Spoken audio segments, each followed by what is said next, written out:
Hey, what's up, everybody? True Boxing here. Thank you for coming back to get hit with the truth. Today, we're continuing my 2021 year-end top 10s as we look at my number 7 super welterweight in the world right now at 154 pounds, the undefeated contender, Sergio Garcia. Now, Sergio Garcia, coming into the year, he wasn't ranked. He was a highly touted prospect, but he wasn't ranked yet, and in the top 10 because he hadn't really fought anybody of note. He really didn't. And, I looked at his resume and I was like, yeah, this guy hasn't fought anybody. He doesn't deserve it. But he had a high ranking in the WBC.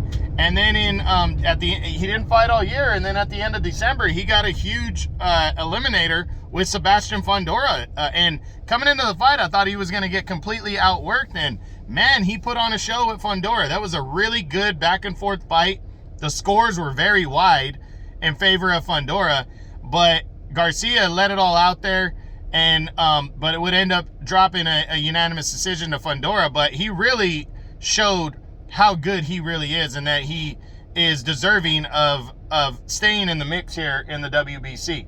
Now his stats, he wasn't ranked coming in. He's only 29 though, so he's still in his prime. 33-1, 14 knockouts. He's not a big power puncher. And he's, as of that fight, I don't think the WBC updated their rankings in the last month. He was the number 2 contender. He's probably going to drop a bit now.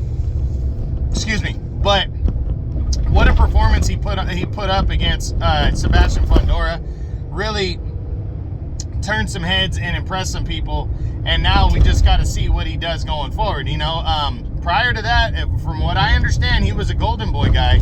So I'm not sure what opportunities he can get going forward. But I'll say this again. Charlo and Castaño are fighting for the undisputed title in a rematch. If the winner of that fight decides to move up in weight, to middleweight because they've accomplished everything they could at super welterweight, or if they give up a couple belts, to avoid fighting mandatories, then this division is wide open, and you could see a guy like Sergio Garcia get a title shot, or fight for a vacant title, or get in line in an eliminator really fast to fight for a title in early 2023. So I think Sergio Garcia needs to shake off this loss. He fought his ass off. Shake it off.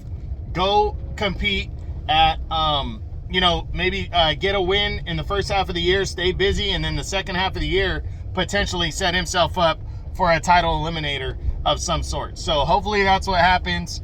I like Sergio Garcia. He fought his ass off against a guy that nobody has been really wanting to fight at 154 in the very tall Sebastian Fundora. So that was an impressive performance. But that's what I got on the contender, Sergio Garcia, my number 7 super welterweight in the world right now at 154 pounds. I hope you guys enjoyed it. True Boxing. You've been hit with the truth.